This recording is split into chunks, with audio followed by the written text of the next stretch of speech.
You are looking at Julian's pronunciation guide, where we look at how to pronounce better some of the most mispronounced words in the world, like this other curious word. But how do you say what you're looking for today? Let's learn once and for all how to pronounce this word that is, I know, a little bit confusing. So let's break it down. By the way, if you want to learn more confusing vocabulary, stay tuned. I've got more videos for you. You'll definitely want to listen to and learn from. Pronounced in British English as pliers. Pliers.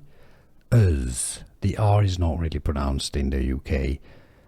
Pliers.